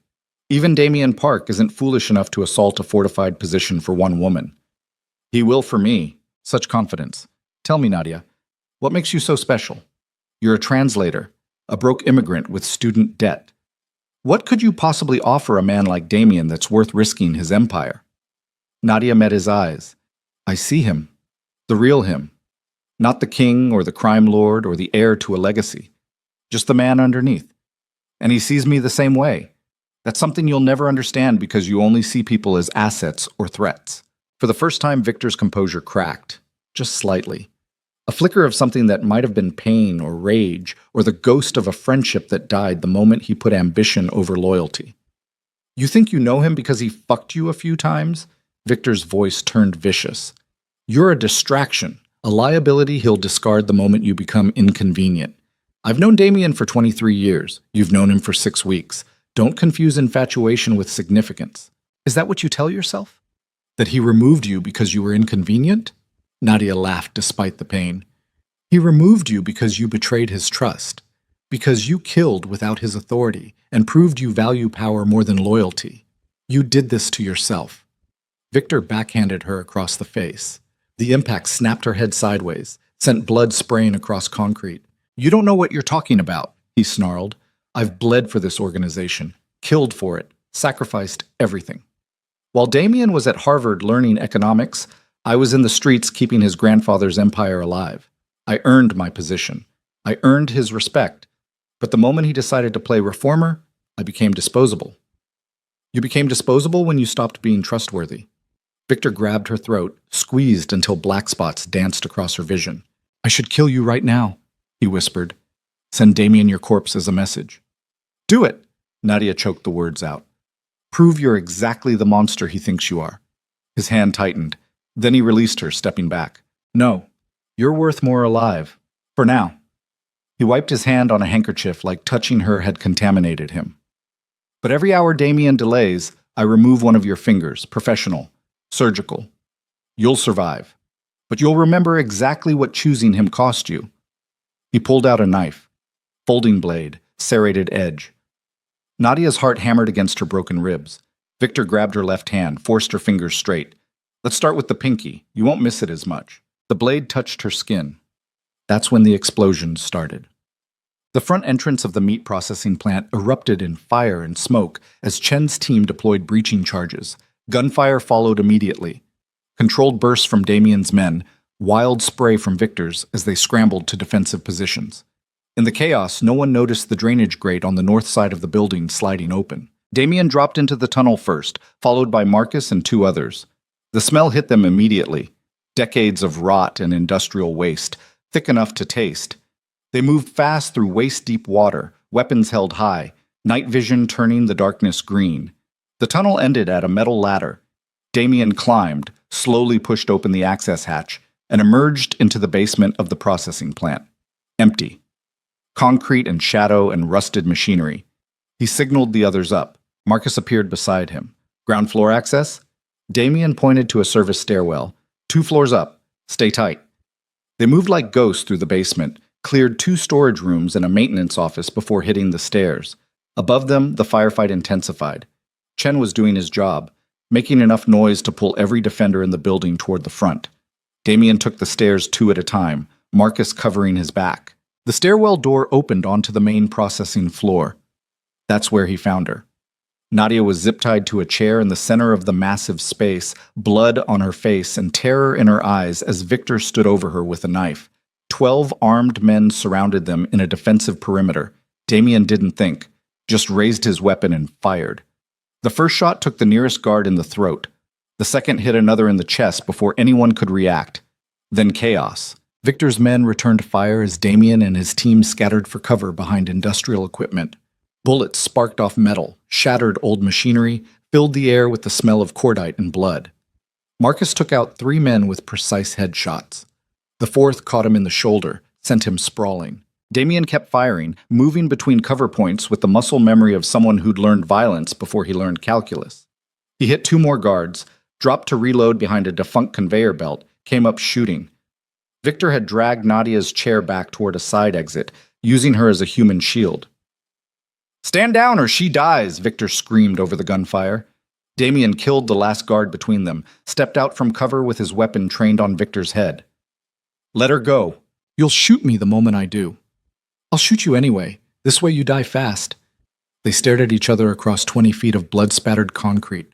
Two men who'd once been brothers, now separated by corpses and choices, and the woman caught between them. You destroyed everything, Victor said. His voice shook. We built this together. We were supposed to rule together. Then you decided to grow a conscience and threw me away like garbage. I gave you every chance to change with me. You chose violence. Because violence is all this world understands. Victor's hand tightened in Nadia's hair, forcing her head back, exposing her throat.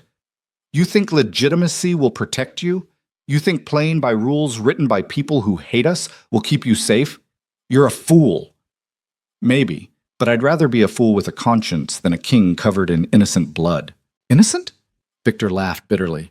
There's no such thing. Everyone in this business has blood on their hands. Even her. He pressed the knife against Nadia's throat. She translated communications that led to deaths, analyzed intelligence that resulted in violence. She's as complicit as the rest of us. Let her go. Make me. Damien's finger tightened on the trigger, but Victor was right. The angle was wrong. Any shot that hit Victor would likely hit Nadia too, and Victor knew it. They were at a stalemate. That's when Nadia moved. She slammed her head backward into Victor's face with every ounce of strength she had left. Cartilage crunched. Victor stumbled back, knife hand jerking away from her throat. Damien fired twice. Both rounds hit Victor's center mass. He went down hard, blood spreading across his pristine white shirt like a crimson flower blooming in fast motion. Damien crossed the space in seconds, kicked the knife away, checked Victor's pulse. Weak. Fading. Victor looked up at him, blood on his teeth, eyes already glazing. You chose wrong, he whispered. This life will destroy you both. Maybe, but it'll be my choice, Victor laughed. Wet, broken. Tell me something, brother. Was she worth it? Was one woman worth burning 20 years of friendship? Damien glanced at Nadia, still bound to the chair but alive, breathing, staring at him with eyes that held pain and relief, and something that looked like love. Yes, he said simply. She was. Victor's expression shifted through emotions too complex to name. Then his eyes went distant, fixed on something neither of them could see. Your grandfather would have killed her without hesitation, Victor said. That's why you'll never be what he was. His breath rattled, stopped. Damien stood over the body of his oldest friend and felt nothing. No grief, no satisfaction. Just the cold certainty that this was always how it was going to end. He turned to Nadia. She was crying, silent tears cutting tracks through the blood on her face. You came, she said. Always. He cut through the zip ties with Victor's knife, caught her as she collapsed forward. I've got you. You're safe now. Am I? She looked up at him, broken and bleeding and so goddamn brave it hurt to see. Victor was right about one thing. This life will destroy us. Then we'll destroy it first. Damien cupped her face gently, mindful of the bruises. I meant what I said on the rooftop. I'm tearing it all down. The violence, the fear, all of it. Building something new, something clean. You can't just walk away from an empire. Watch me. Marcus appeared at Damien's elbow, bleeding but mobile. Chen secured the perimeter. NYPD will be here in 5 minutes. We need to move. Damien lifted Nadia in his arms. She didn't protest, just wrapped her arms around his neck and buried her face in his shoulder. They exited through the drainage tunnel, waded through filth and darkness back to the surface. Chen was waiting with 3 vehicles. Casualties? Damien asked. 4 wounded, 2 serious. Everyone's mobile. Chen's eyes flicked to Nadia. She needs a hospital. No hospitals. Too many questions. Damien settled Nadia into the back seat of the Mercedes. Take us to the Tribeca property. I'll have a doctor meet us there. Chen nodded and got behind the wheel. As they pulled away from the meat processing plant, sirens wailing in the distance, Nadia stirred in Damien's arms. Did you kill him? She asked quietly. Yes. Good. She closed her eyes. I know I should feel bad about that, but I don't. Is that wrong? No. It means you're human. Damien pressed his lips to her forehead. He would have killed you without hesitation. You don't owe him mercy. I keep thinking about what he said. About me being complicit. About the blood on my hands from the work I did for you. Is he right? Nadia was quiet for a long time. Maybe, but I chose it.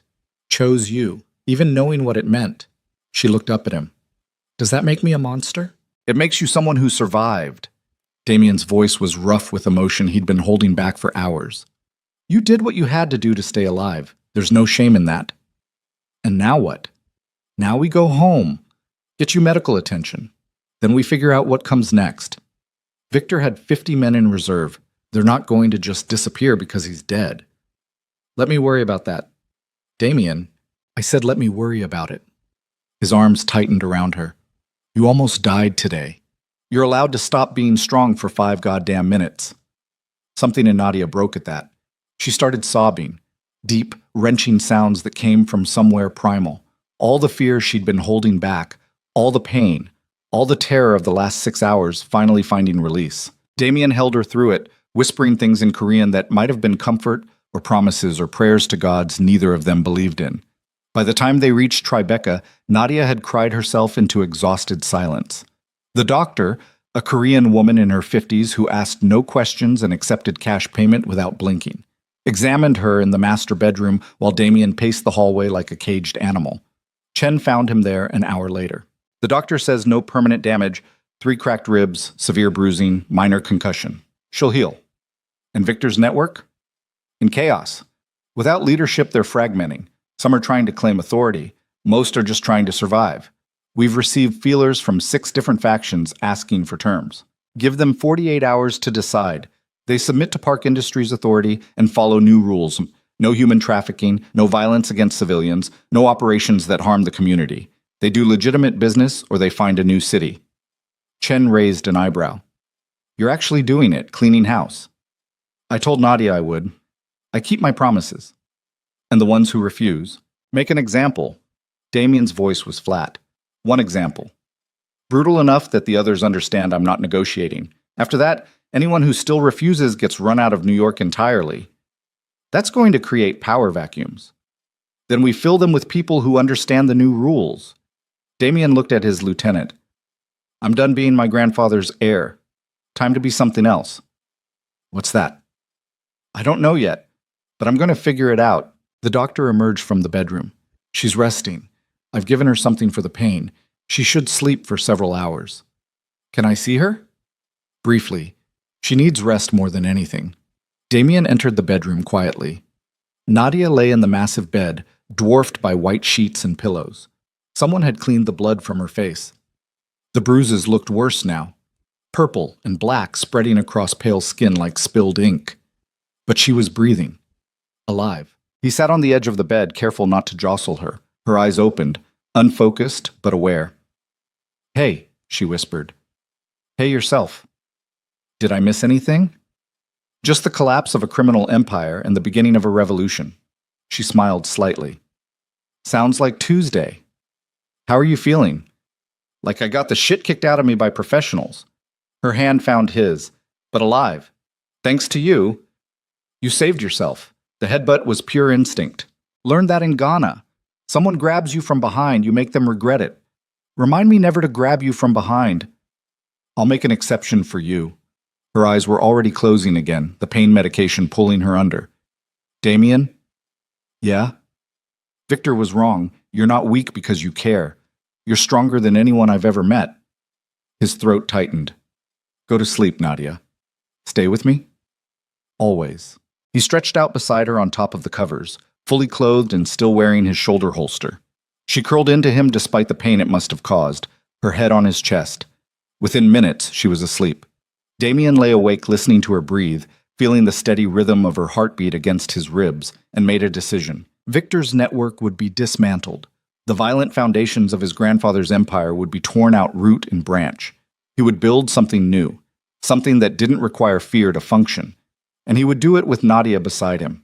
Not as his translator, not as his employee, as his partner, his equal. The woman who'd looked at a monster and seen a man worth saving. Outside the window, Manhattan glittered with a million stories of people trying to survive another day in a city that didn't care about any of them. But inside this room, two broken people held on to each other like anchors in a storm and chose to believe that maybe, possibly, they could build something better from the ashes of everything that had tried to destroy them. It wasn't redemption. Not yet. But it was a start. 72 hours later, Nadia woke to find Damien gone. A note on his pillow. Finishing this. Be back tonight. Chen's outside. Don't leave the building. D. She showered carefully, avoiding the worst of the bruises, and dressed in clothes someone had bought for her. Simple jeans and a soft sweater that didn't press against her cracked ribs. Chen was in the kitchen making coffee when she emerged. Where is he? She asked. Cleaning house? Literally. Chen poured her a cup. 3 of Victor's former lieutenants refused terms. Mr. Park is making them regret that decision. Meaning? Meaning, by tonight, Park Industries will control 90% of Victor's former territory, and the remaining 10% will be running scared. Nadia sat at the kitchen island, wincing as her ribs protested. And after that, Mr. Park starts the real work, legitimizing operations, converting properties, building the empire he actually wants instead of the one he inherited. Sounds impossible. Probably is, but if anyone can do it, it's him. Chen studied her over the rim of his coffee cup. He's different with you, you know. Softer, more human.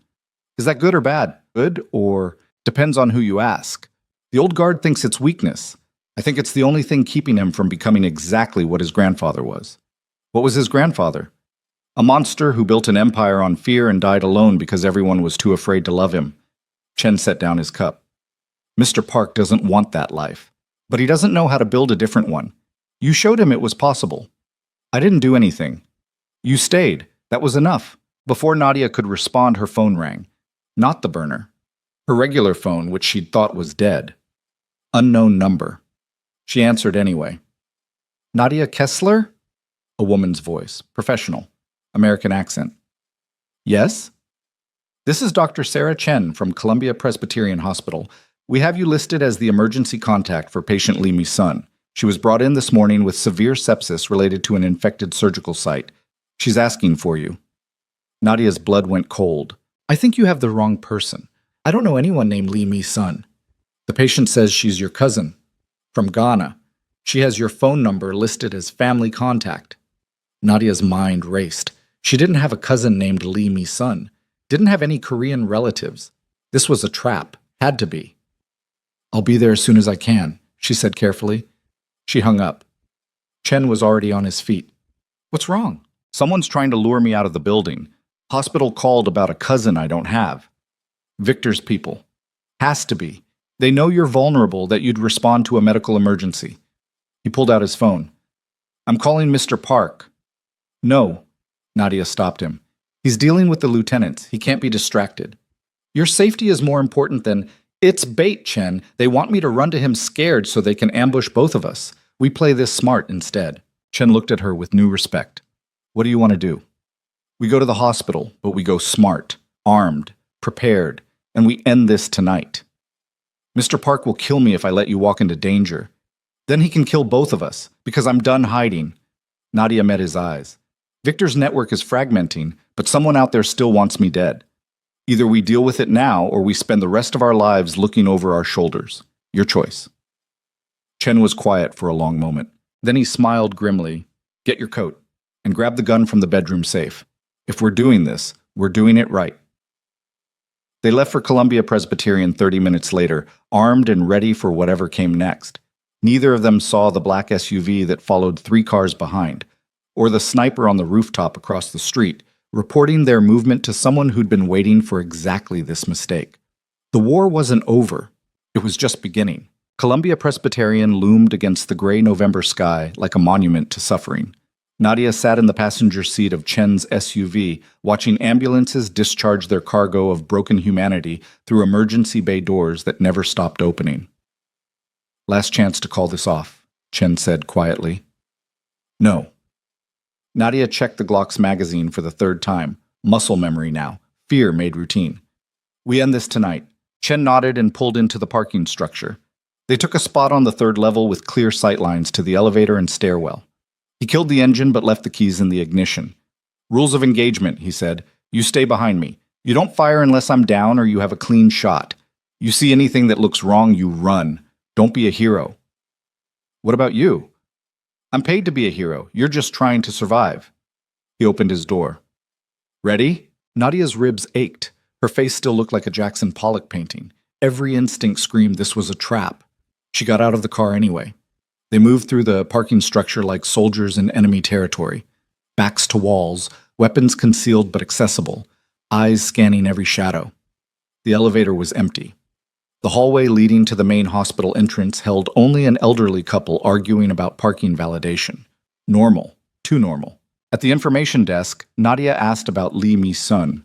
The receptionist typed on her keyboard, frowned. I don't show any patient by that name. Emergency admission this morning. Severe sepsis. More typing. Are you sure you have the right hospital? Nadia's pulse quickened.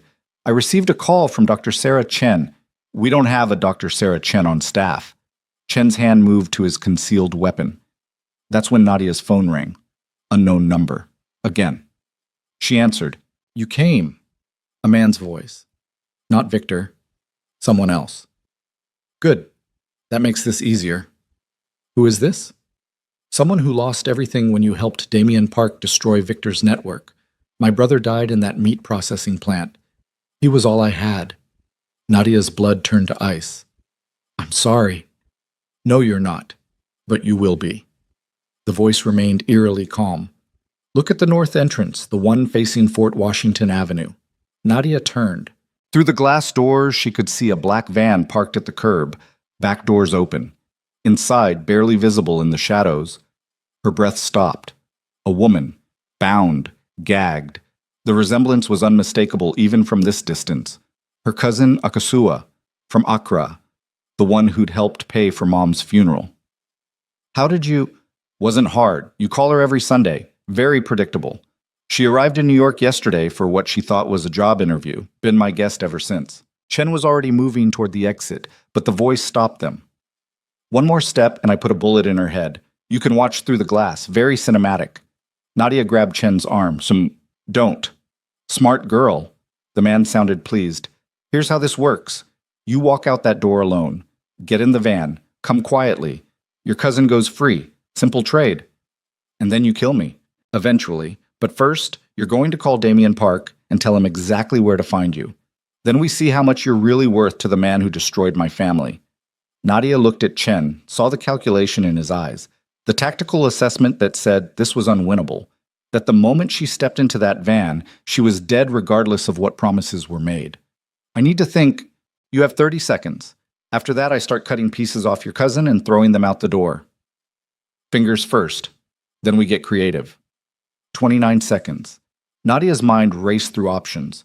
Chen could shoot through the van windows, but that risked hitting Akoshua. They could call the police, but that meant questions neither of them could answer and time they didn't have. They could call Damien, but he was across the city dismantling the last of Victor's network. 20 seconds. She thought about her mother, about the debt that had brought her into Damien's world, about every choice that had led to this moment where someone innocent was about to die because Nadia had dared to matter to a dangerous man. 15 seconds. She looked at Chen. Tell Damien I'm sorry. For all of this. Don't. But Nadia was already moving toward the exit, hands raised, gun tucked into the back of her waistband where the van driver couldn't see it. Chen's voice followed her in. Nadia, wait. She pushed through the glass doors into cold November air that tasted like exhaust and regret. The van's side door slid open. A man emerged. Korean, 30s, hard eyes and harder hands. He grabbed Nadia roughly, patted her down, found the Glock. Stupid girl, he muttered, tossing it into the gutter. Then he shoved her into the van. Akasua was there, tears streaming down her face, trying to scream through duct tape. Nadia had 2 seconds to register her cousin's terror before someone slammed her head against the van's metal frame. Stars exploded across her vision. The door slid shut. The van pulled away from the curb, and Nadia realized she'd just made the last mistake of her life. Damien got Chen's call while standing over the body of Victor's last lieutenant. The man had refused terms, had tried to rebuild Victor's network under new management, had threatened to expose Park Industries' operations to federal investigators unless Damien paid tribute. So Damien had paid him a visit instead. Now the man lay in a warehouse in Red Hook with a bullet in his brain and a lesson written in blood for anyone else stupid enough to challenge the new order. She did what? Damien's voice was ice. Chen's words tumbled out rapid fire. Trap at the hospital. They have her cousin from Ghana. Nadia traded herself. I tried to stop her, but she moved before I could. Where are they taking her? I don't know. They took her phone. I'm tracking the van, but they're moving fast, probably switching vehicles. Find her. The words came out like shattered glass. I don't care what it costs. Find her now. He hung up and turned to Marcus, who stood guard at the warehouse entrance. Get everyone. Every soldier, every asset, every person who owes me a favor. Someone just took Nadia, and I want this city torn apart until we find her. Marcus was already on his phone. Damien walked out into the night, rage and fear warring in his chest like competing storms. He'd promised to keep her safe, and he'd failed. Again. Nadia woke to the smell of mildew and old violence. She was in a basement somewhere. Concrete walls. Single bare bulb hanging from exposed wiring. Her hands were zip-tied to a chair that was bolted to the floor. Again. Always the chairs. Akoshwa sat across from her, similarly bound, eyes wide with terror. I'm sorry, Nadia whispered in Twi. I'm so sorry they brought you into this. Akoshwa shook her head frantically, trying to speak through the gag. Footsteps on the stairs. 3 men descended. The one in front matched the voice from the phone call. Korean, late 20s, with eyes that had seen too much death and decided to embrace it. You're awake. Good. He pulled up a chair and sat backward on it, arms crossed over the back. I'm David Choi. Victor was my older brother. Nadia said nothing. He raised me after our parents died, taught me everything. How to fight. How to survive in a world that didn't want us. How to build something from nothing. David's voice remained calm, conversational. Then Damien Park decided my brother was expendable. Shot him twice in the chest and left him to bleed out on a warehouse floor. Your brother tried to kill me first. My brother was trying to save an empire from a man too weak to run it properly. There's a difference. David leaned forward. But I'm not interested in relitigating family history. I just want Damien to understand what it feels like to lose someone who matters. So you kill me and my cousin, just you. The cousin goes free once Damien arrives. She's leverage, not the target. His smile was empty. You, though. You're the whole point. The woman he burned his legacy for. The translator who made him believe he could be something other than what he is. I'm going to take you from him the same way he took my brother from me. He'll destroy you for this. Probably. But he'll be too late. And he'll have to live with that failure for the rest of his life. That's worth dying for. David stood, pulled out a phone, and dialed. It's done. We have her. Location is texting now? Yes, both of them. Understood. He hung up. Nadia's heart sank. You're not working alone. Did you think I was? Victor had an entire network. My brother's death scattered us, but some of us are still loyal to his memory, and we all want the same thing. David checked his watch. Damien will be here in approximately 40 minutes. Traffic's bad this time of night. That gives us time to prepare a proper welcome. He nodded to his associates. They disappeared upstairs, leaving Nadia and Akoshwa alone in the basement with David standing guard. Nadia tested the zip ties. Too tight. Too professional. She looked at her cousin, saw the question in her eyes. Who are these people? What have you gotten us into? Nadia couldn't explain it, even if the gag were removed. Couldn't make Akoshwa understand how a coffee shop worker ended up in a basement waiting to be used as bait for a man who ran an empire built on fear. So she just said in Twi, I love you. I'm sorry.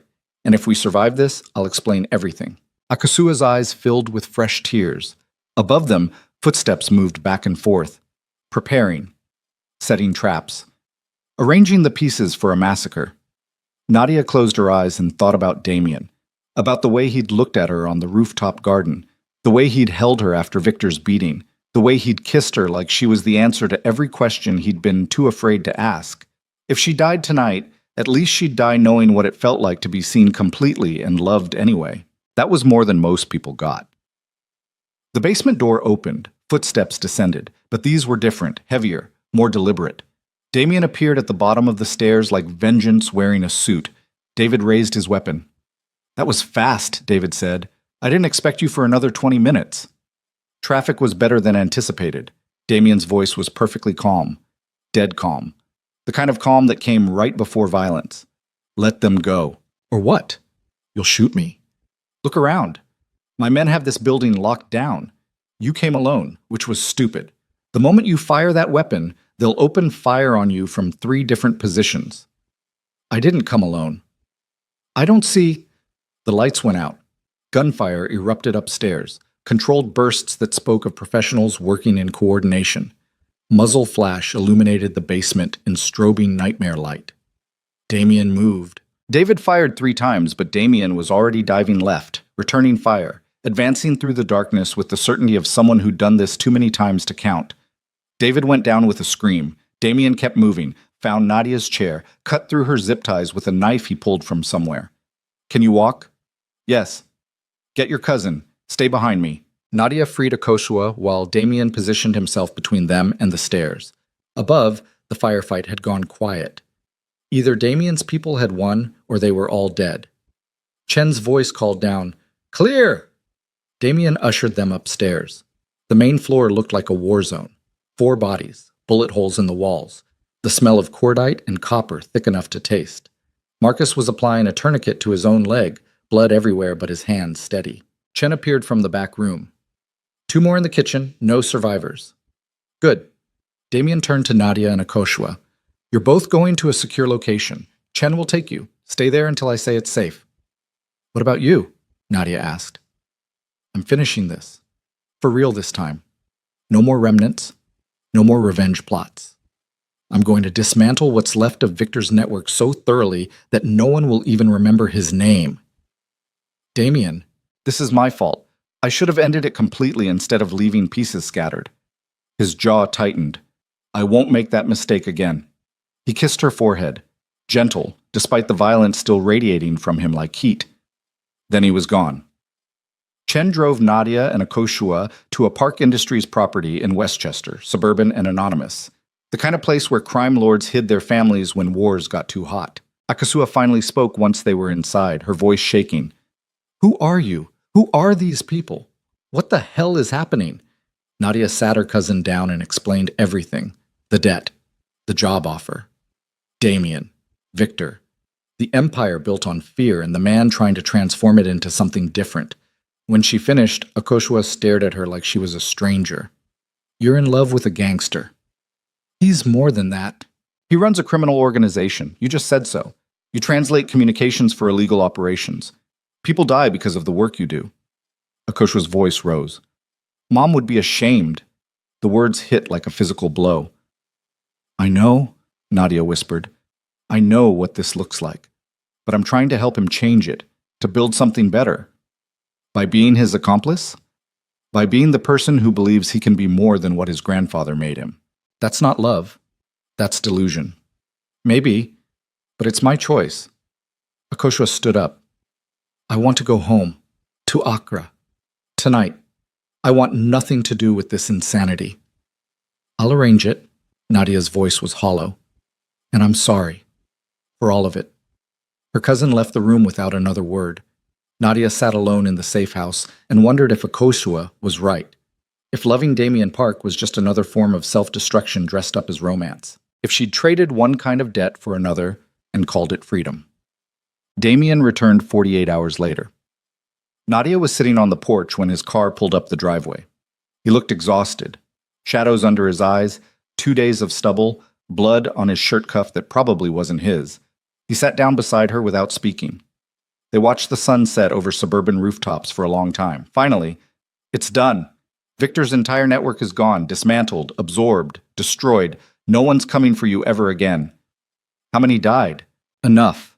His voice was flat. Most surrendered once they realized I was serious. The ones who didn't, he trailed off. They made their choice. And now what? Now I keep my promise, transform the empire, legitimize operations, build something that doesn't require violence to function. He looked at her. If you still want to be part of it. Nadia thought about Akoshua's words, about the blood on Damien's hands and the work she'd done that contributed to it. My cousin thinks I'm delusional, she said quietly, that loving you is just self-destruction with better marketing. Is she wrong? I don't know, maybe. Nadia met his eyes. But I know I don't want to walk away. Even though I probably should, even though the smart thing would be to take your money and disappear. Why don't you? Because you make me feel alive. Because you see me completely and don't look away. Because I think if anyone can actually change an empire built on fear into something good, it's you. She paused. And because I'm in love with you despite every rational instinct telling me it's suicide. Damien exhaled slowly. I can't promise you safety. This life, even the legitimate version, will always have risks. I know. I can't promise you normal. We'll never be the couple that goes to suburban barbecues and complains about lawn care. I don't want normal. Normal crushed me with medical debt and made me invisible. You made me matter. I can promise you honesty and loyalty, and that I will spend every day trying to be worthy of the faith you have in me. His hand found hers. Is that enough? Nadia thought about it, really thought about it. She could walk away. Take the debt forgiveness, the money, start over somewhere Victor's ghost couldn't reach. Or she could stay and help build something extraordinary from the ashes of something terrible. It's enough, she said finally, but I have conditions. Name them. First, I go back to school, finish my degree, build a life outside of your empire. Done. Second, you tell me everything. No secrets, no protecting me from ugly truths. I'm in this with you, or I'm not in it at all. Agreed. Third, the first time you cross a line I can't forgive, I walk away. No guilt, no obligations. Clean break. Damien was quiet for a moment. Then, that's fair, but I'm going to do everything in my power to make sure that day never comes. Good. Nadia leaned her head on his shoulder. Because I really don't want to have to leave you. They sat in the fading light, two broken people choosing to believe they could build something whole from their shattered pieces. It wasn't redemption. Not yet. But it was the start of something real. 6 months later, Nadia walked across the stage at Columbia to receive her linguistics degree. Her ribs had healed. The bruises had faded. The nightmares came less frequently now. Damien sat in the audience wearing a suit and a rare smile, watching her accept the diploma she'd fought so hard to earn. Afterward, they went to dinner at a small Korean restaurant in Murray Hill. Nothing fancy, just good food and quiet conversation. I have something for you, Damien said as they walked back to his car. He handed her a folder. Inside, property deed for a building in Koreatown. 3 floors. Recently renovated. What is this? Your building. For the language center you mentioned wanting to start. Teaching Korean Twai, Mandarin to immigrant communities. Something that actually helps people, instead of exploiting them. He watched her face. If you want it. Nadia's throat tightened. This is too much. It's not nearly enough, but it's a start. His hand cupped her face. You helped me build a better empire. Let me help you build your dream. She kissed him there on the street corner, not caring who saw. When they finally broke apart, both breathing hard, Damien pulled a small box from his jacket pocket. Nadia's heart stopped. I'm not proposing, he said quickly. Not yet. You deserve better than a parking lot proposal after everything we've been through. Then what? He opened the box. Inside sat a delicate gold ring with a small diamond. Simple, elegant, nothing like the massive rocks she'd seen on the fingers of other women in Damien's world. It's a promise, he said quietly, that I will spend every day trying to be the man you believe I can be. That I will never stop fighting to give you the life you deserve. That you matter more to me than power or money or the empire I inherited. He slipped it onto her right hand. Not the left. Not yet. When I'm worthy of asking the real question, I will. But until then, this is my promise that I'm working toward it. Nadia looked at the ring catching streetlight, then at the man who'd saved her life by giving her a reason to live it. You're already worthy, she whispered. You just don't know it yet. Then I guess we're both works in progress. Good. Perfect is boring anyway. They drove back to the Tribeca penthouse that had become their shared home. Nadia fell asleep on the couch, with her head in Damien's lap while he worked on plans for converting another warehouse into affordable immigrant housing. Outside the windows, New York glittered with possibility. The debt that had brought them together was gone. The violence that had tested them was over. The empire was transforming slowly into something that didn't require fear to function. They had built something real from the ashes of everything that tried to destroy them. It wasn't perfect. There were still hard days, still moments when Nadia wondered if she'd made the right choice. Still nights when Damien woke from nightmares about Victor or his grandfather or the blood on his hands. But they faced it together. Two broken people who'd found each other in the darkest corners of a city that didn't care about either of them and decided that was enough. More than enough. 1 year after the warehouse. Nadia stood in the third-floor classroom of her language center, watching students practice Korean pronunciation with the earnest concentration of people trying to build better lives in a country that made it harder than it should be. Damien appeared in the doorway. He did that sometimes, showed up unannounced just to watch her work, like he still couldn't quite believe she was real. She dismissed the class and walked over to him. "What are you doing here? Thought you might want lunch." He held up a bag from their favorite Korean deli. "Also, I have news. Good or bad?" "Good. The city approved our proposal for the community center in Flushing. Construction starts next month." Nadia threw her arms around him. "That's amazing!" He held her close, breathing in the scent of her shampoo like it was oxygen. "We did it," he said quietly. "Built something good from all the bad. We're still building. This is just the beginning." "I know, but it's a good beginning." They ate lunch on the rooftop of the building, looking out at Koreatown spreading below them like a neighborhood they'd helped protect by transforming the empire that once preyed on it. After a while, Damien pulled another small box from his pocket. Different box. Different ring. This time, he got down on one knee. "Nadia Kessler, you cursed me in Korean the night we met. You called me an arrogant bastard, and then looked me in the eye and said it again when I asked. You saved my life by reminding me I could choose what kind of man I wanted to be. You stayed when anyone with sense would have run. You loved me before I knew I was worth loving." His voice cracked slightly. "You are the bravest, strongest, most stubborn woman I've ever met, and I have spent every day since that warehouse trying to become worthy of you. I don't know if I'm there yet, but I'm asking anyway." He opened the box. A ring. Platinum band with a single perfect diamond that caught the sunlight and threw rainbows across the rooftop. "Will you marry me? Not because I saved you from debt or danger. Not because you feel obligated, but because you actually want to build a life with an arrogant bastard who's trying very hard not to be the monster his grandfather raised." Nadia was crying. She'd told herself she wouldn't cry when this moment came, had planned to be cool and collected and say something profound. Instead, she just dropped to her knees in front of him and kissed him hard enough to bruise. When they finally broke apart, she was laughing through tears. "Yes, you arrogant bastard. Yes." He slipped the ring onto her finger, left hand this time, and pulled her into his arms. They stayed like that for a long time, holding each other on a rooftop in Koreatown while the city moved on below, indifferent to their small victory against all the forces that had tried to destroy them. The wedding was small, just close friends, and the family they'd built from the empire's transformation. Chen stood as Damien's best man. Akasua flew in from Accra and stood beside Nadia despite her reservations, because family was family even when they made choices you didn't understand. They exchanged vows in Korean and English and Twi, 3 languages representing the worlds they came from and the world they were building together. When the officiant pronounced them married, Damien kissed his wife like she was the only real thing in a city of beautiful lies. The reception was held at the community center they'd built in Flushing, the one that provided language classes and job training and safe housing for immigrants trying to survive in America. People danced, children ran between tables. Someone's grandmother taught Damien how to dance to high-life music while Nadia laughed so hard she cried. Late in the evening, they slipped away to the rooftop. New York spread out below them, millions of lights representing millions of stories of survival and struggle and small triumphs that added up to something extraordinary. "Do you ever regret it?" Nadia asked quietly. "Tearing down your grandfather's empire to build something new?